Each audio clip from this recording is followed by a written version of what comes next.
Assalamualaikum warahmatullahi wabarakatuh. Di sini kami dari kelompok 2 akan menjelaskan terkait grup simetri pada mata kuliah struktur aljabar. Kelompok 2 berjumlah 3 orang, yaitu ada Retno Ayu Wulandari dengan NIM 047, ada Novita Sari dengan ujung NIM 062, ada Nur Rahmadida dengan ujung NIM 076. Oke, di sini saya Novita akan menjelaskan terkait soal apa yang kami ambil dalam grup simetri ini.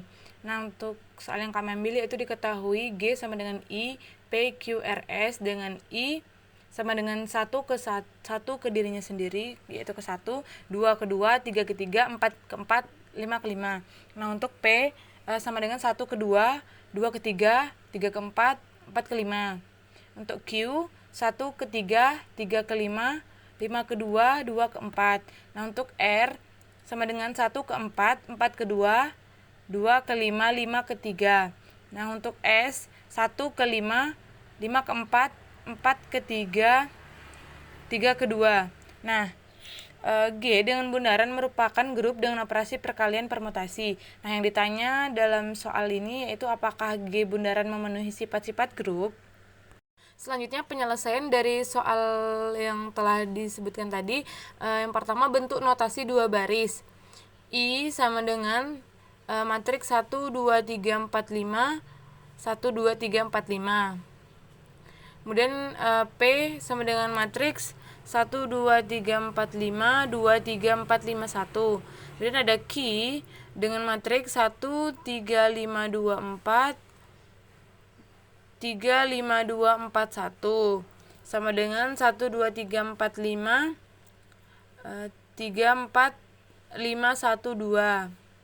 Dan R dengan matriks 1 4 2 5 2 5 3 4 2 5 3 1 sama dengan 1 2 3 4 5 4 5 1 2 3. Nah, kemudian S dengan matriks 1 5 4 3 2, di mana 5 4 3 2 1 sama dengan 1 2 3 4 5 5 1 2 3 4. Selanjutnya lakukan perkalian permutasi, di mana P dikali P akan menghasilkan Q, di mana P dikali Q akan menghasilkan R, di mana P dikali R akan menghasilkan S, P dikali S akan menghasilkan I, S dikali S akan menghasilkan R. Perkalian permutasi selanjutnya yaitu Q dikali Q, di mana Q itu grup simetrinya adalah 1 ke 3, 2 ke 4, 3 ke 5, 4 ke 1, 5 ke 2 dikalikan 1 ke 3, 2 ke 4, 3 ke 5, 4 ke 1, dan 5 ke 2.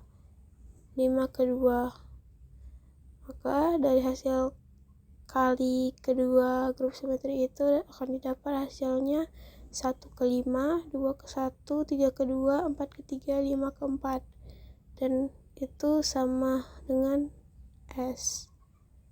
Lalu ada QR, Q dikalikan dengan R, dimana Q 1 ke 3, 2 ke 4, 3 ke 5, 4 ke 1, 5 ke 2, dan R 1 ke 4, 2 ke 5, 3 ke 1, 4 ke 2, 5 ke 3 dikalikan, maka didapat 1 ke 1, 2 ke 2, 3 ke 3, 4 ke 3, 4 ke 4, 5 ke 5, yang mana itu sama dengan I.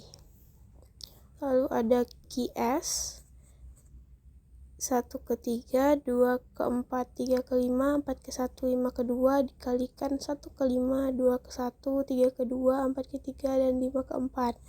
Didapatlah 1 ke 2, 2 ke 3, 3 ke 4, 4 ke 5, 5 ke 1 sama dengan P. Lalu ada RR, dimana R itu 1 ke 4, 2 ke 5, 3 ke 1, 4 ke 2, dan 5 ke 3 dikalikan dengan dia sendiri, maka didapatlah 1 ke 2, 2 ke 3, 3 ke 4, 4 ke 5, 5 ke 1 sama dengan P. Lalu terakhir ada RS, R 1 4 1 ke 4, 2 ke 5, 3 ke 1, 4 ke 2, 5 ke 3 dikalikan dengan S 1 ke 5, 2 ke 1, 3 ke 2, 4 ke 3, 5 ke 4. Maka didapat hasilnya 1 ke 3, 2 ke 4, 3 ke 5, 4 ke 1, 5 ke 2 sama dengan Q. Dapat dilihat pada tabel Cayley.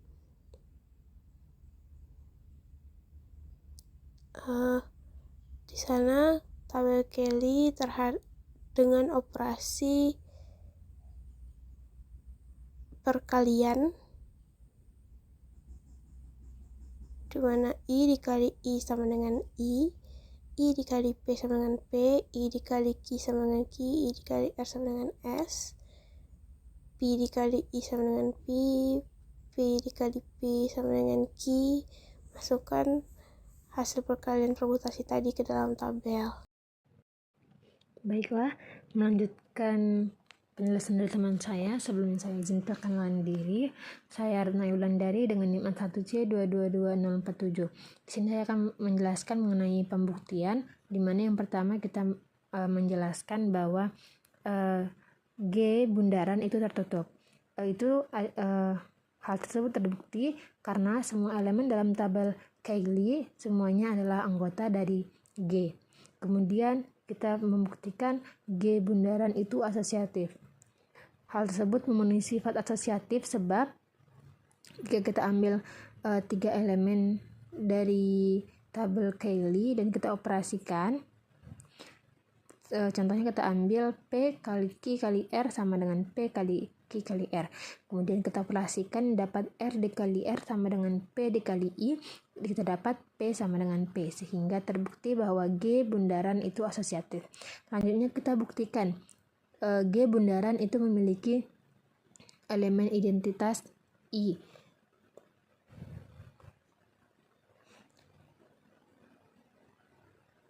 Yaitu pada baris pertama kolom pertama, baris kedua kolom kelima, baris ketiga kolom keempat, baris keempat kolom ketiga, baris kelima kolom kelima, di mana I yaitu 1, 2, 3, 4, dan 5. Kemudian yang keempat, pada operasi G bundaran itu setiap elemennya memiliki inverse, yaitu inverse dari I adalah I inverse I, kemudian inverse dari P yaitu S, inverse dari Q yaitu R terletak pada baris 3 kolom keempat, inverse dari R itu Q terletak pada baris 4 kolom ketiga, inverse dari S yaitu P terletak pada baris 5 kolom kedua, sehingga terbukti bahwa G bundaran itu merupakan sebuah grup karena dia memenuhi semua sifat-sifat yang harus dipenuhi oleh grup. Baiklah, mungkin sekian yang saya sampaikan. Kurang lebih mohon maaf, saya akhiri. Wassalamualaikum warahmatullahi wabarakatuh.